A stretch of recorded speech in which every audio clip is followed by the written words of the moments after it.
Vous souhaitez créer une formation RNCP conforme? Ça tombe bien, on peut s'en charger pour vous. Le but est simple. Tout d'abord, on va partir d'un titre RNCP officiel et vous livrer une formation prête à être dispensée par votre organisme de formation ou votre CFA. Moi, c'est Mohamed et je fais partie de l'équipe Make Business 360 et dans cette prestation, on gère l'intégralité de la création en totale autonomie avec vous, étape par étape. On avance dans un ordre bien précis parce que tout va se jouer sur la cohérence du programme et des contenus. Étape numéro 1, pour commencer, on va devoir choisir le bon titre RNCP. Donc un titre cohérent avec votre thématique et votre public. Un titre sur lequel on peut construire un parcours vraiment solide. Concrètement, on va vous envoyer une liste de titres RNCP sur lesquels on peut créer un contenu et ainsi voilà, vous n'aurez pas à naviguer sur France Compétences et perdre des heures à trouver le bon titre RNCP sur lequel vous pouvez créer une formation et potentiellement être habilité en tant qu'organisme de formation partenaire. Vous allez nous donner 3 choses simples. Votre thématique, votre public et votre objectif. À partir de ça, on va vous orienter vers les titres les plus cohérents et vous n'aurez plus qu'à valider le choix final de la certification avisée pour laquelle on va devoir créer le contenu. Par ailleurs, n'hésitez pas à jeter un coup d'œil sur notre catalogue de formation parce qu'on crée continuellement de nouvelles formations et il se peut que la formation que vous souhaitez que l'on crée soit déjà disponible au sein de notre catalogue. Sinon, on va tout simplement créer une formation sur mesure depuis la fiche France Compétences à travers laquelle on va extraire les blocs, les activités et les attendus précisés dans la fiche France Compétences. Étape numéro 2, la construction du programme. On va tout simplement le construire depuis la fiche France Compétences et ce qu'elle comporte. On va transformer le référentiel en un programme clair avec des modules logiques, des objectifs bien précis, des activités prévues et des timings recommandés par module. Ensuite, on va créer un tableau croisé compétences-modules grâce auquel on va pouvoir savoir, ok,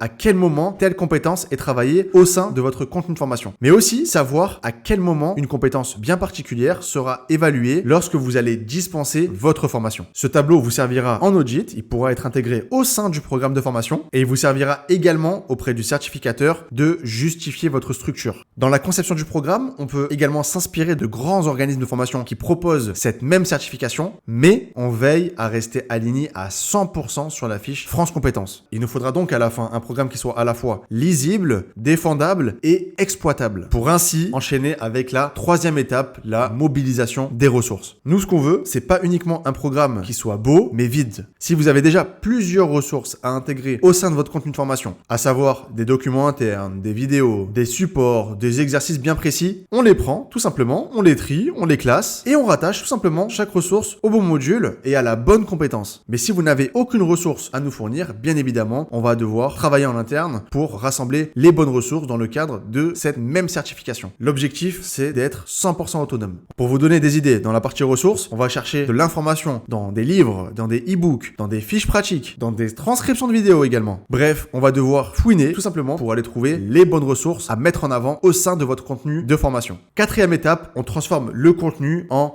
réelle formation. Et quand je parle de formation, je parle pas d'une suite de PDF ou une suite de vidéos. On va créer tout simplement une formation exploitable sous 3 formats différents, présentiel, distanciel ou e-learning. Et on va ajouter de la bonne interactivité au bon endroit. Des questions intégrées, des quiz courts, des mini-cas pratiques, des exercices guidés. On garde une chose en tête, très claire, l'interactivité doit nous aider, mais pas nous bloquer. Parce qu'il faut garder en tête que l'objectif, c'est que vous puissiez dispenser la formation sous les 3 modes que je vous ai cités. Tout au long de la création de la formation, on va veiller à ce que l'attention du stagiaire soit mobilisée, mais surtout qu'on puisse lui fournir l'ensemble des compétences nécessaires imposées par la fiche France Compétences visée. 5e étape, le contenu de formation est prêt, on n'a plus qu'à vous le livrer sous format SCORM, web, ça va dépendre du format que l'on aura choisi. On vous le livre dans une plateforme LMS dédiée qui va vous permettre donc d'héberger cette formation-là totalement gratuitement. Et si vous avez déjà une plateforme LMS au sein de votre organisme de formation et que vous souhaitez uniquement importer le contenu au sein de votre plateforme, ce sera bien évidemment possible. Mais en tout cas, la plateforme qui vous sera livrée vous permettra de traquer parfaitement l'avancée de votre stagiaire tout au long de la formation, d'y intégrer l'ensemble de votre équipe pédagogique, notamment donc les formateurs, de pouvoir gérer n'importe quel type d'utilisateur au sein de votre plateforme LMS toujours. Et je vous la recommande vraiment tout particulièrement dans le cadre de financement public parce que vous devez avoir un tracking parfait pour prouver que le stagiaire, donc notamment dans un mode de dispense e-learning, a réellement effectué des exercices, des cas pratiques. Donc le choix de la plateforme n'est pas à prendre à la légère. Dans tous les cas, on vous livre le contenu dans une plateforme LMS prête à être exploitée. Mais si vous avez une plateforme LMS déjà disponible au sein de votre organisme de formation et que vous souhaitez tout centraliser sur une seule et unique plateforme, donc bien évidemment, vous pouvez directement prendre ce contenu-là, SCORM, web ou XAPI et l'intégrer au sein de votre plateforme LMS déjà existante. Donc si vous souhaitez une formation RNCP en étant totalement propriétaire, donc on n'a aucun droit sur le contenu dès lors qu'on vous transfère la propriété, n'hésitez pas à cliquer sur le lien en dessous de cette vidéo afin qu'un membre de mon équipe revienne directement vers vous afin d'en savoir plus sur le titre RNCP que vous souhaitez viser. Si le titre en question n'est pas disponible au sein de notre catalogue de formation, on se chargera bien évidemment de le créer pour vous, tout en étant en totale conformité avec ce qui est demandé, ce qui est attendu dans la fiche France Compétences visée.